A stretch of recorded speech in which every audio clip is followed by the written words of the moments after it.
Buenos días, clase.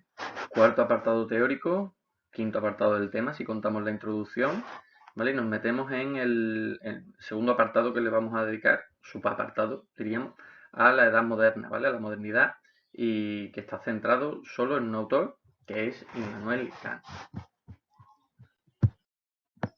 Mirad, Kant fue un autor que nació en Prusia, se convertiría después en Alemania, en 1724 y morirá en 1804, ¿vale? Solo con ver estas fechas, como os digo más abajo, a nada que pensemos en historia, se nos tiene que venir rápidamente a la cabeza que estamos en el momento de las grandes revoluciones europeas y a las puertas de, bueno, lo que vendría a posteriori en el siglo XIX, ya con el imperialismo, ¿no?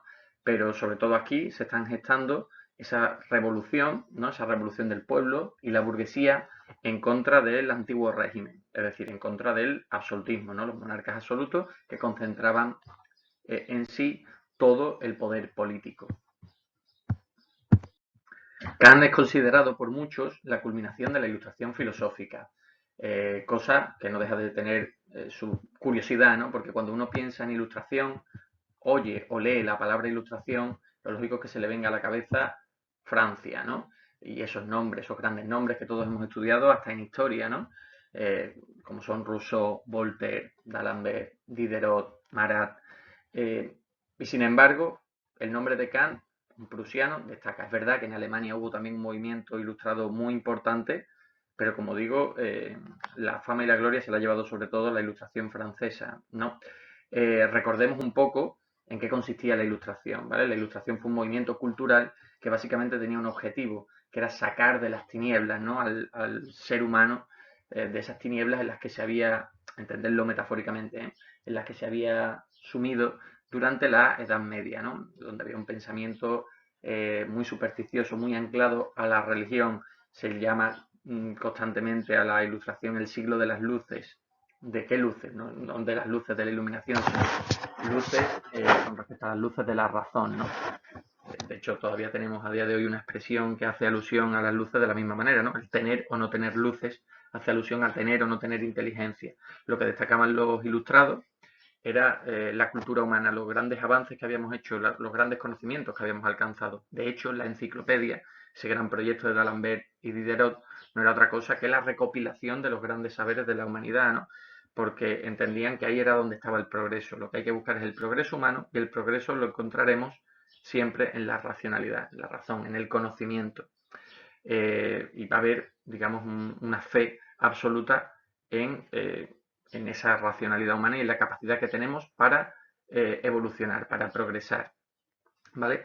Esto tuvo también su repercusión en los ámbitos de la ética y la política, entre otras cosas con esas profundas transformaciones sociales donde de nuevo destacan las revoluciones populares, ¿no? Donde los burgueses se alían al campesinado. La burguesía es esa clase social que surgió ahí entre media, ¿no? de los estamentos y se opuso a la nobleza aliándose con el campesinado para ello. Ahora bien, decimos que Kant es la culminación de la Ilustración, decimos que en Francia se lideró probablemente, fue la cabeza de serie de este movimiento ilustrado, y sin embargo sí que hay una oposición entre Kant y la Ilustración francesa. En breve vamos a ver por qué, ¿vale? Pero quedémonos con esta idea. Hay muchos de los presupuestos de la Ilustración francesa que a Kant no le van a terminar de cuadrar, y esto es clave para entender su posicionamiento filosófico. Mirad, he rescatado un fragmento de un texto, ese mini ensayo que realmente fue una respuesta que mandó a una publicación, Kant, y que luego se publicó independientemente y que recibe el nombre de ¿Qué es la ilustración? Leemos, ¿vale? Dice, ilustración significa el abandono por parte del hombre de una minoría de edad cuyo responsable es él mismo. Fijaos, utiliza la expresión minoría de edad, ¿vale? Menor de edad, niños, ¿vale? Es decir, la ilustración significa el abandono por parte del hombre de una minoría de edad, sería pues abandonar ese estado de vivir como niños, ¿vale? Esta minoría de edad significa la incapacidad para servirse de su entendimiento sin verse guiado por algún otro. Es decir, está describiendo la minoría de edad como la incapacidad de guiar nuestra propia vida por nosotros mismos y depender siempre de otros que nos guíen.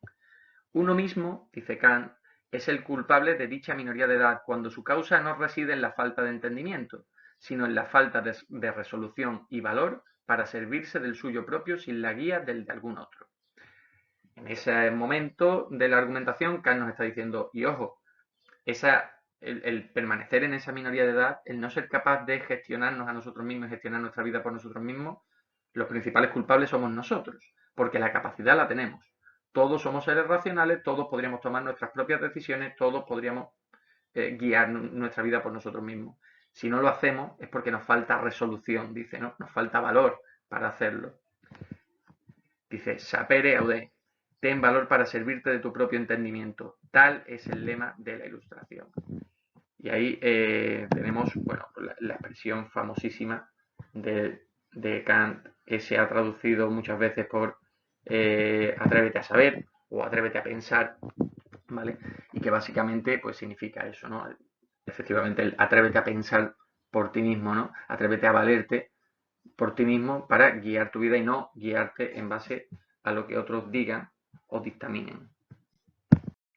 Y ahora es cuando estamos en posición de entender por qué Kant va a compartir los ideales de la Ilustración, y de hecho por eso es considerado la culminación de la Ilustración, pero por otro lado no va a compartir la manera en la que los franceses lo están llevando a cabo, ¿vale? Porque claro que cree en la libertad humana y defiende esos valores ilustrados del progreso por medio de la razón y alcanzar la libertad, pero dirá Kant, si no tenemos una población que es capaz de guiarse a sí mismo, de guiarse en función solo del uso de su propia razón, vamos a seguir teniendo menores de edad, vamos a seguir teniendo a niños que necesitan a alguien que les diga cómo tienen que vivir.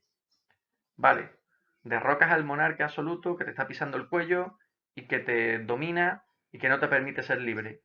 Pero si tú no tienes la capacidad de gestionarte a ti mismo, probablemente ese monarca va a ser sustituido por una nueva figura. De hecho, hay muchas críticas hacia la Revolución Francesa también en ese sentido que va a venir después, ¿no? En la que se va a decir que aquellos burgueses que se alían a los campesinos y al pueblo llano para derrocar a la monarquía y a la nobleza, al final pasan a ser los nuevos jefes del Estado, ¿no? Es como hemos cambiado de collar, pero no de perro, ¿no? Al final siempre tiene que haber un amo. Se cambió el amo, pero seguimos teniendo un pueblo que está sometido. Por lo tanto, entendía Kant que la revolución no se tenía que dar desde las armas, desde lo físico, desde derrocar un enemigo físico existente, real, que estaba ahí delante nuestra, sino que el enemigo lo teníamos nosotros dentro. Es decir, la revolución tiene que ser una revolución del pensamiento, de ser capaces de pensar por uno mismo. Porque una persona, como os digo aquí, que es incapaz de guiarse a sí misma, nunca será libre, por mucho que no haya un rey que lo domine.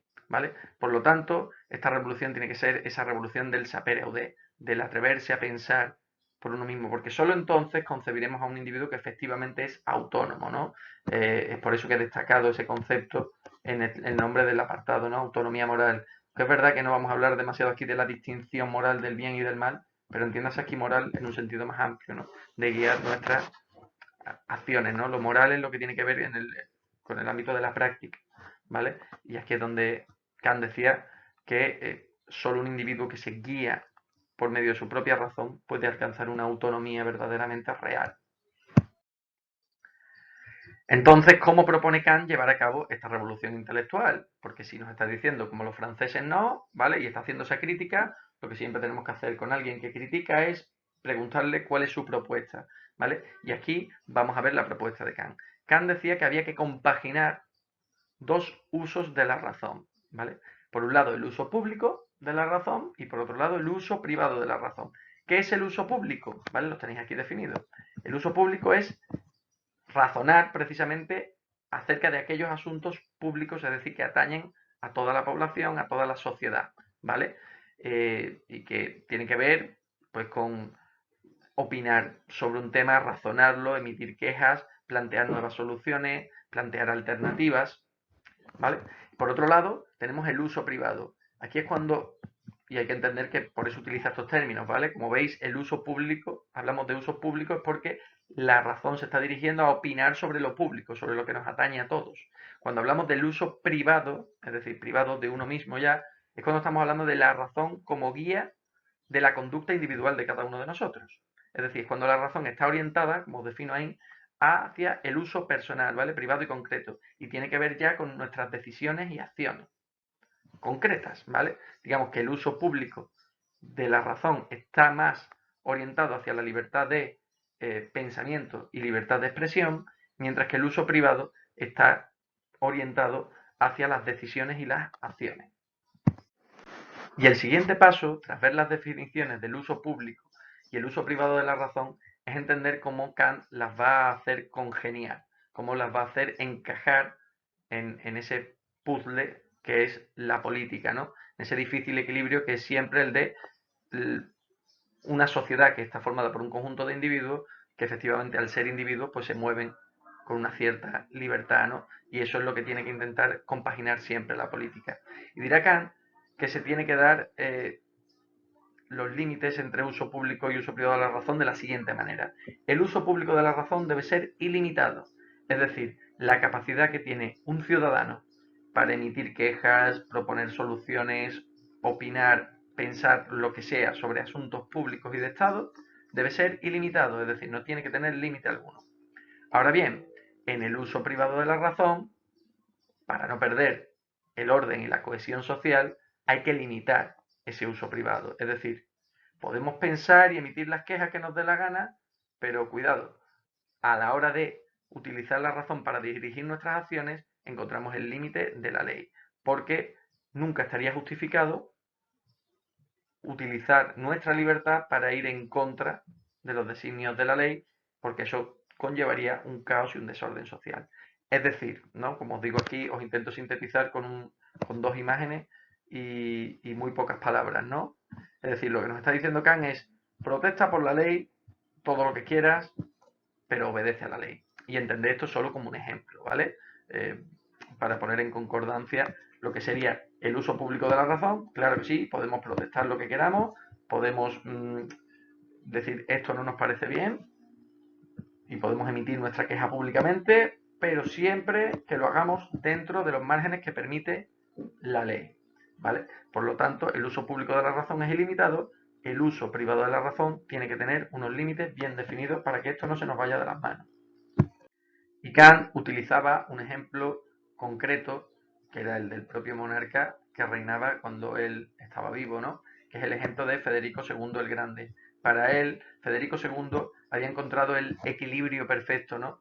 Entre ese invitar a razonar a su pueblo, permitir la libertad de expresión, permitir la libertad de pensamiento, pero al mismo tiempo exigir obediencia y mantener un orden y una cohesión social que es necesario para que no devenga el caos. Y un aspecto importante que no se debe olvidar nunca cuando se habla de la política eh, en Kant, que como vemos defiende el despotismo ilustrado. Kant no está pidiendo una revolución del pueblo que ponga al pueblo en el poder, no está pidiendo una república, fijaos, está defendiendo el despotismo ilustrado realmente, ¿no? Es decir, por un lado, el despotismo, la figura de un monarca que condense mucho poder para mantener el orden y la cohesión social, pero por otro lado, despotismo ilustrado, es decir, que permita la ilustración, el avance de la cultura, el conocimiento y el verdadero progreso de la humanidad. Y para ello decía Kant que todos, absolutamente todos los actores de este juego tienen que quedar atados a los límites de la racionalidad. Es decir, el monarca tampoco puede tomar decisiones irracionales, no puede tomar decisiones que vayan en contra precisamente de su objetivo, que es llevar al Estado al mejor de los lugares posibles. Por eso decía Kant que todo gobernante se tenía que atar a una máxima y nunca saltársela, ¿no? Que es esta que tenéis aquí en rojo. Un gobernante no puede imponer leyes que el pueblo no esté dispuesto a darse a sí mismo. Esto, decía Kant, es lo que hace que los ciudadanos se conviertan en colegisladores, ¿vale? Pensad en lo que hemos estado viendo en los pantallazos anteriores. El uso público de la razón permite al ciudadano emitir quejas, proponer soluciones, dar propuestas, nuevas propuestas. Y de alguna manera el poder político, lo que está diciendo Kant, es que tiene que ser permeable a eso. No puede permitir que esos mismos ciudadanos en el uso privado de la razón pongan en peligro el orden y la cohesión. Deben vigilar por ello. Pero por otro lado no quiere decir que simplemente los estemos dejando, bueno, pues como niños, berrear, vale, vosotros decís lo que os dé la gana, que nosotros aquí en el poder vamos a seguir haciendo lo que nos dé la gana. Lo que está diciendo es, escucha a tu pueblo, escucha, porque cuando te estás diciendo que esto no funciona y las voces se están elevando es porque ahí tienes un problema y un problema que tendrás que abordar. Tendrás que buscar una solución y esa solución que encuentras, si sigue sin gustar, pues tendrás que buscar una nueva. Y si gusta, bueno, pues ya vas por el buen camino. Pero entendéis la idea, ¿verdad? Es decir, el gobernante tampoco está diciendo que puede hacer lo que le dé la gana. Tiene que estar atada a las leyes de la razón. Las decisiones que tome tienen que ser racionales y tienen que ir dirigidas siempre hacia el bien del pueblo. Y para eso tenemos a un pueblo que tiene voz política, que han estado permitiendo esa voz política del pueblo para emitir esas quejas, ¿no? O incluso dar su apoyo, ¿no? Si las cosas se están haciendo bien. Y visto ya el planteamiento kantiano, lo que nos queda es reflexionar un poco, ¿no? Porque no es difícil entender lo que acabamos de ver, pero sí que es bastante más difícil aplicarlo en la realidad. Porque esos límites que Kant establece de una manera tan tajante entre el uso público y el uso privado de la razón, cuando uno se para a pensarlo, no están tan claros, ¿eh? Dónde acaba y dónde empieza una cosa. Porque, ¿dónde están los límites, no? ¿De verdad no deben existir límites en la libertad de expresión y pensamiento? Planteémonos de otra manera. Al no haber límites entre la libertad de pensamiento y libertad de expresión, esa libertad absoluta puede acabar agrediendo o transgrediendo las leyes, ¿no? Agrediendo al derecho de otra persona.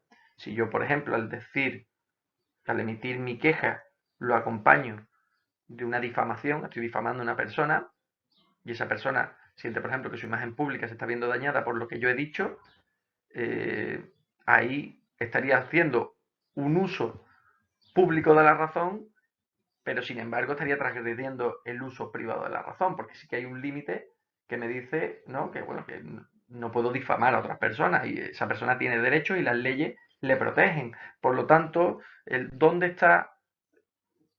acaba y dónde empieza una y otra no está tan clara. Y sobre esto va a ir nuestra actividad en esta ocasión. Mira, la actividad es que cojáis, leáis este artículo, ¿vale? Os dejo el link en la descripción del vídeo, ¿vale? Que leáis este artículo de Público, como veis, se puede ver ahí en chiquitito el titular es "Cuando el honor del rey vale más que tu libertad de expresión", ¿vale? Entonces quiero que hagáis una doble lectura de lo que veáis en ese artículo. Por un lado, ¿qué opinión tendría Kant sobre eso que se dice ahí? Es decir, ¿cómo vería Kant estas polémicas que las situamos en la España de ahora, ¿no?